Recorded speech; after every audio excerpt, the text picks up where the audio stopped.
Good morning, everyone. Welcome to the Couples Academy show. My name is Hassani, and I'm joined again by the one, the only, Jewel Smith. Good morning, good morning, good morning. I'm back in the house. You're back in the house. We listen, the conversation yesterday was so good, and text messages and emails and all types of chats were coming in. I said, Jewel, we got to bring you back. You're in the area. We got to make this happen. So we're here, and we're covering today part 2. You cheated.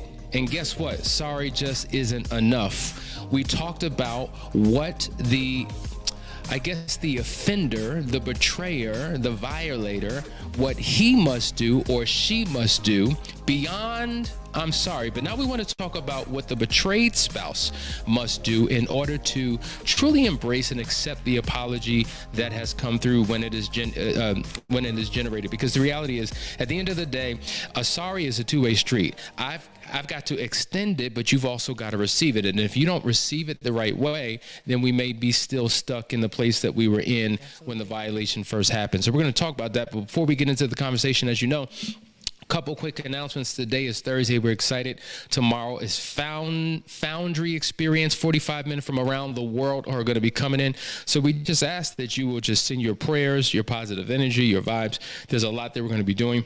Hopefully, many of us as men will be different, look different, feel different, and will show up differently in our homes as a result of what we do this particular weekend. Now, your husband's coming, isn't he? Yes, he is, and I'm excited. He's excited. I am so blessed for Foundry and what it has done for my husband and our marriage. So let's pause right here, because it's one thing for Jeff and I to talk about the power of Foundry.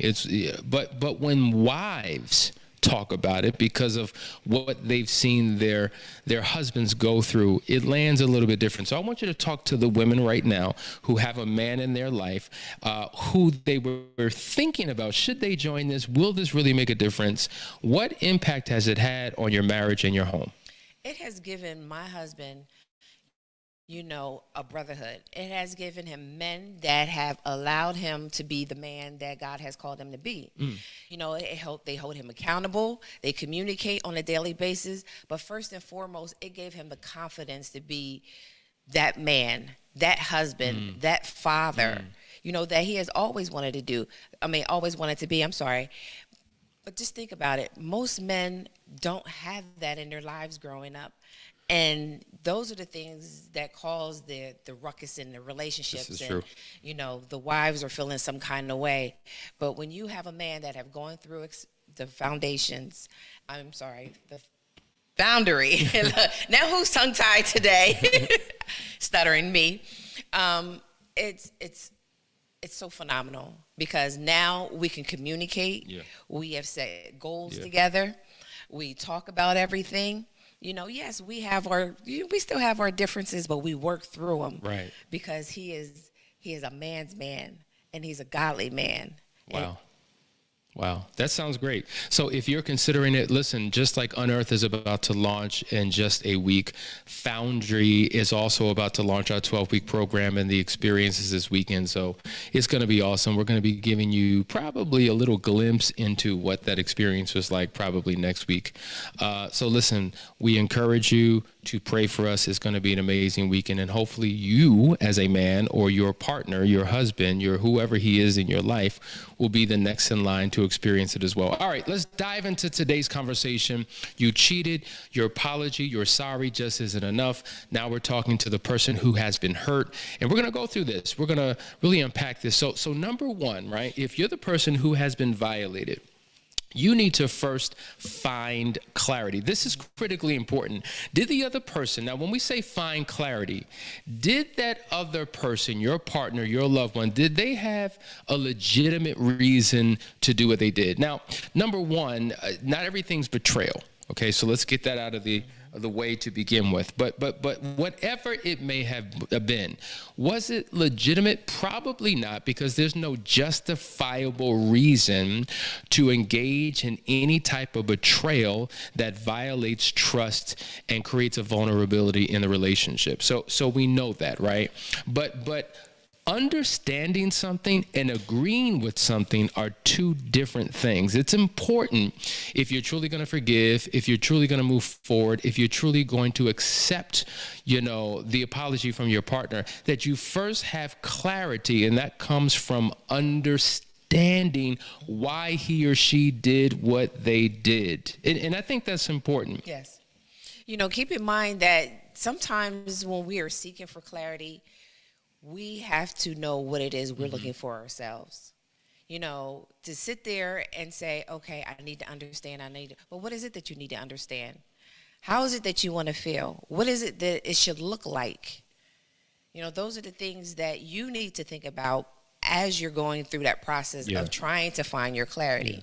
Yeah, I think it's important to really distinguish whether the thing that your partner did was accidental or intentional, whether it was a result of one's weakness or wickedness. It just puts things in a different category, and it helps you to process and deal with it a little bit differently.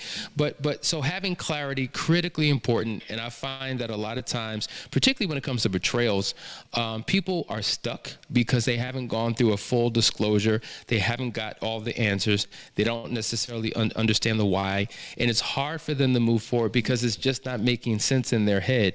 And oftentimes the person who is engaged in any type of betrayal, whatever it was, they either may not have the clarity themselves, or they know exactly what they did and why, but refuse to share. They're tight-lipped. They're not willing to engage in conversation. They just want to push forward, move past it, not deal with it, hoping that it will just go away. And they don't realize that they're causing more harm than good. Yes. This is one of the reasons why we really would like for couples that are struggling in this area to reach out to us. Yes. Do a last chance weekend. Set up an Enneagram with Danielle. The more clarity and understanding you have with why things took place, the better off things will be. And let's talk about the why, which kind of goes into the next point. The next point is put yourself in their shoes. Now, think about that literally. Like, putting yourself in their shoes says, okay, my spouse is not me. They're not wired like me. We may have a different value system. We may have a different way of dealing with pressures. We may have a different internal moral compass that also impacts the decisions that we make. So if I truly want to understand, let me, for a period of time, imagine that I am my partner. How do they think? How do they process? How do they deal with pressure? And then let me walk through the journey that they experience.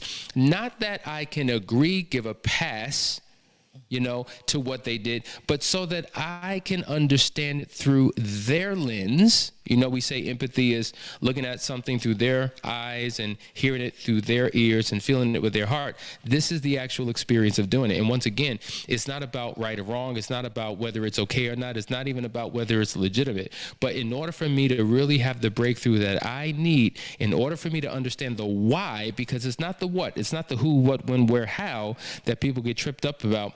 They are stuck on the why. And even when you've given me the facts, it's still not making me understand why you did it. But when you understand who your partner is, or you take the time to really understand how they process, how they interpret, how they deal with things, the why may become more clear. I agree. I totally agree, because, I had to do that, and I'm just speaking out of honesty. Excuse me. I had to put myself in my husband's shoes and vice versa.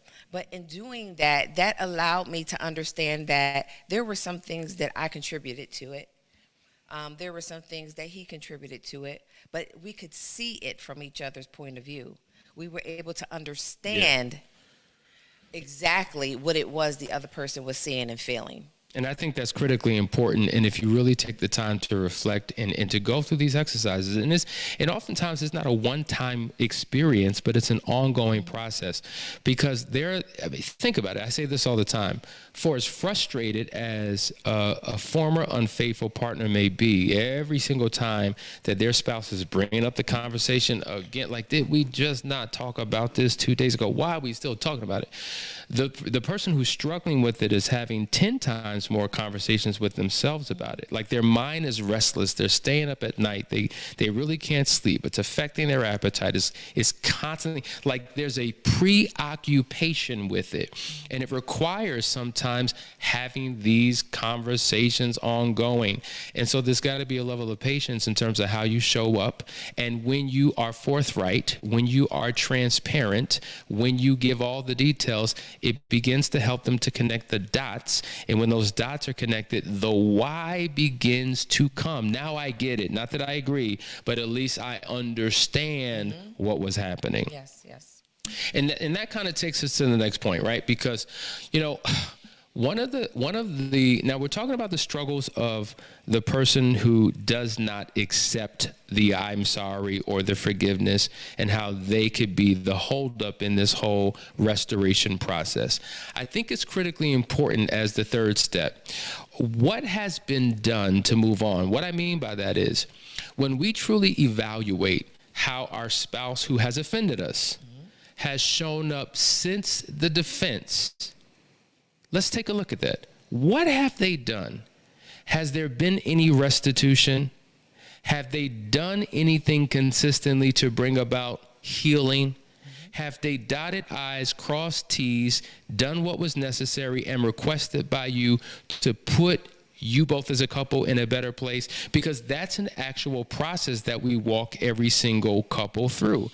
And oftentimes, not all the time, Jewel, because there's some dudes that just don't do right. There's just some women who are trifling. I talked about that the other day. You trifling women. This trifling men too. Y'all trifling, right? But there's some people who just won't do, and we get the comments all the time, but my husband just doesn't do. He just wants to move forward. But what about those who do? Like they're showing it, they're putting forth the effort, and you still won't accept it. So now at this point, it's not just about them, it's about how you're not showing up. What are you doing to move forward beyond the offense? I think that was, you know, like yesterday we talked about it, where one person is putting forth the effort to do something. Right.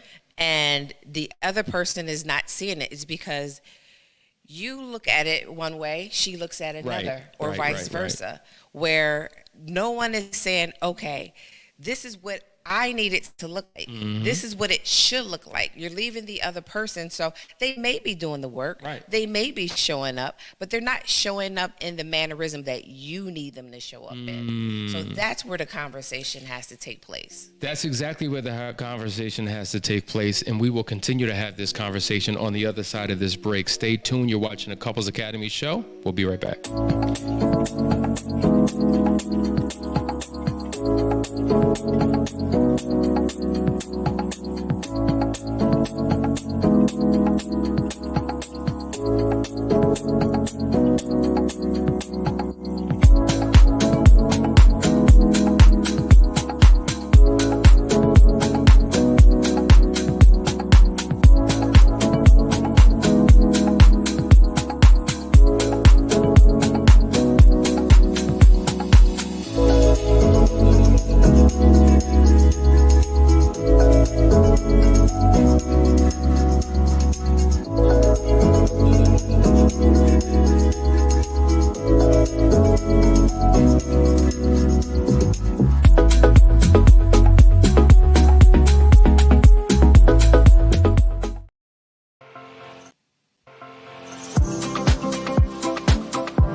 Yep, we're back, guys. We're back. Hold on one second. Wait. What's going on?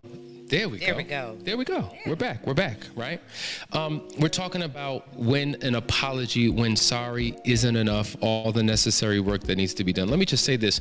On that commercial, you've been seeing it for quite some time. Danielle and I have a show that we're about to launch called Kingdom Marriage that we're extremely excited about. It's going to start in February, so we're just a week or two away from the launching of that program. If you want something deep, comprehensive, that walks you through what kingdom culture looks like, or what it should look like in your home, and what impact that has on your marriage, get ready, because we're coming for you. It's going to be deep. What day is it going to be on? It's going to be on Sundays, awesome. Right? So that's the day where you go to church, you worship. For those of you who don't, you're going to be able to get your spiritual dose through this particular show that we do, and we're really excited about that. So make sure you tune in. All right, guys, let's get back to what we're talking about. We're talking about, what a person must do. So the next step, I think this is important, right?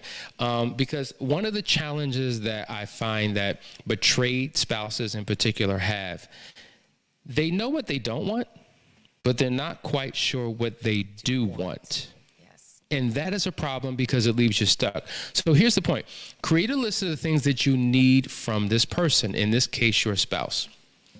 Now, this may take time, but I really need you to reflect upon it, because think about being in a plane. How torturous is it to be on a plane and the airport is, 10 minutes away, but you get held up and you can't land. You're just circling and circling and circling. And you're just like, are we going to run out of gas? And I have to go to the bathroom. And I got to keep my seatbelt on and I can't get up. It's just circling and circling and circling and we're not landing. Or think about the children of Israel.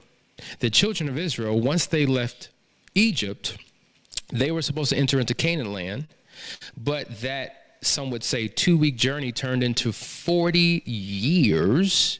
And many of them died in the wilderness because they kept circling and circling and circling. And one of the reasons why they were circling is because of their unbelief, because of their murmuring and complaining. And scientifically, I remember Danielle broke it down. She said, when you murmur and complain as a habit-forming behavior, it literally creates mush in the brain. Like it literally biologically and chemically does something to your brain. Wow. It dumbs you down, literally.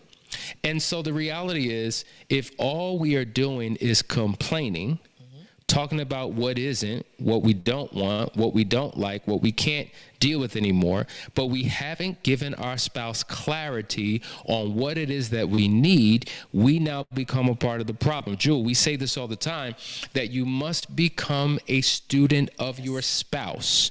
So what that means is that the betrayed partner needs to become a student of you as you teach and guide them on how to treat you, love you, and help begin to restore the relationship with you. But if you don't know, how can you expect them to know? Yes. And you have to be able to be willing to allow your spouse to teach you, or you have to be willing to learn and know that there is no other better teacher than your spouse. That person is with you from sun up to sundown, 360. They're with you through everything. Yeah. So why not learn what you can learn? Why not study what you can study? Why not teach what you could teach? It's important. It's important to, listen, we say this all the time. You have to constantly be learning, because the more you know, the more you do. And when it comes to what it takes to make a relationship work, how about you start with what an authentic apology looks like, what should be attached to it? Like, we're giving you the bones, we're giving you the tools here, but do a deeper dive. And it's important that you do it together, because as you do it together, you learn together, you grow together, you're more in sync, you both tussle through, struggle through these particular issues and come up with your own sound reasoning and decision-making and steps forward. And those things are essentially important if you're going to heal and move forward. So it's not just about what the offender needs to do. It's about what you need to do, right? So write that list down, a minimum of 3 or 4 things that you're looking to receive from your spouse. But then the question is, what do you hope to to get from the situation that you're in. Listen, at the end of the day, fine, you may find yourself in a pit and in a dark place. But I remember Erykah Badu saying on her first album, that first album was incredible, Baduism. She said, in every experience, there's a lesson learned. So, not that every experience is a good experience. Some experiences are bad experiences, but what can we learn in this situation? What can we pull from here so that we can build something up within our marriage to prevent this from ever happening again? I will say, Drew, listen, for many couples that we work with, their relationship winds up being better after the betrayal than what it was before. They didn't realize how bad it was before. Oh, that's a fact. Is that a right? That is a fact. That is 100% truth, because we are in such a better place than we were before the betrayal, because now we have an understanding. Now we are able to talk to each other. We're able to do any and everything together. Yep. You know, those are the things that excuse me, in the beginning we wouldn't have been able to do because we're too busy fighting each other and fighting each other as far as my way or your way. Yeah. You know, what's the truth, what's not the truth. And let's assume that you have a pretty decent relationship and somehow this happened. Like, how did this happen? I thought we were doing well. I thought we were a happy couple. Well, upon a deeper dive and further investigation, you begin to realize, oh, that was missing, right? And so that's why we created Foundations, because there are these critical building blocks that we did not have, though we thought we had. And what happens is, if you have an awesome feeling, because many of us think we're doing well because we feel good. Oh my God, we're so in love. Everything's good. We feel great. But the feeling has to be undergirded with a foundation. And when cracks begin to take place and things begin to fall apart, we realize, oh, we had a feeling that wasn't sustainable. We needed a foundation. And now that we know the building blocks that were missing, we can now put those building blocks in place so that we can have a long-lasting, mutually beneficial relationship that lasts throughout the time. And so that's why we say you can have something much better than what you had prior to, because at the end of the day, none of us went to school for marriage. None of us got a degree in how to be married. We had decent examples, some of us horrible examples, others of us or no examples for many of us, and we're learning through trial and error to figure this thing out, and we're messing things up along the way. And you can read as many books as you want. You can watch as many shows as you want until you're actually faced with a trial of some sort. You don't know. Life's best is excuse me, I'm sorry. Life wow.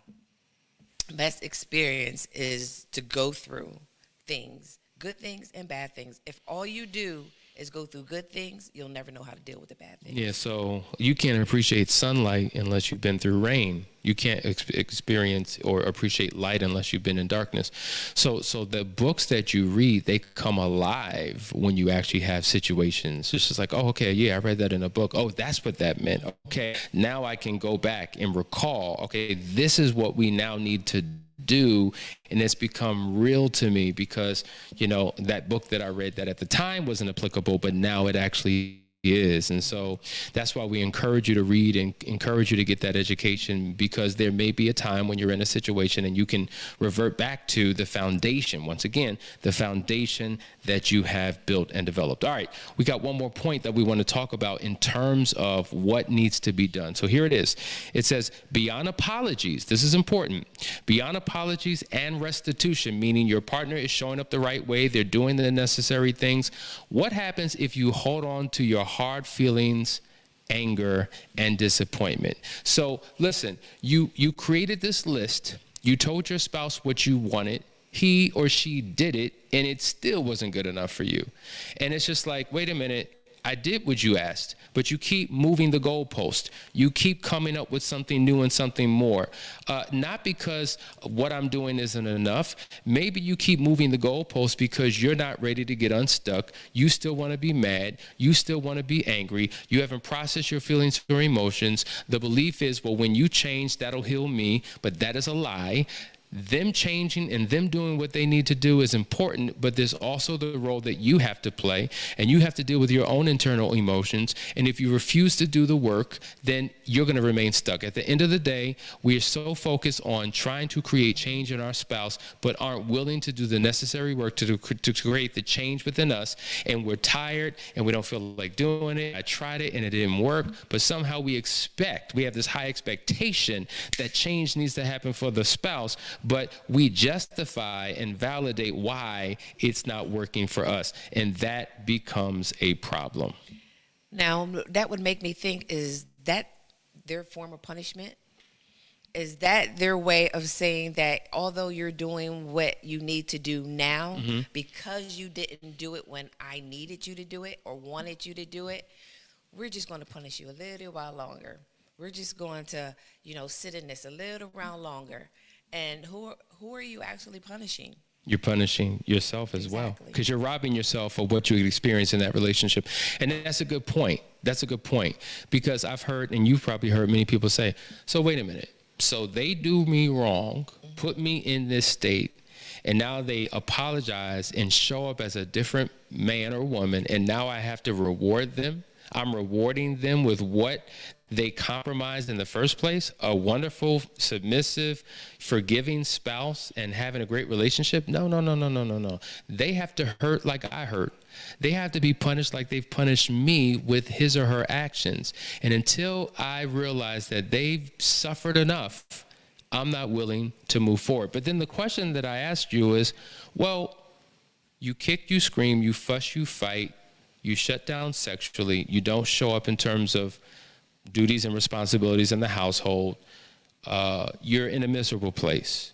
You slash tires, you break windows, you've publicly humiliated, you terror text. I'm just saying, tell the truth and shame the devil, Jewel. I'm calling you out in front of all these people. You do all these things, and so I say, listen, all the things that you're doing, does it equal the devastation that your spouse caused? No, it doesn't. In their mind, no, it doesn't. I said, okay.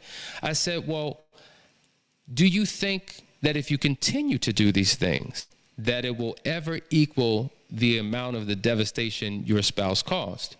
Absolutely not.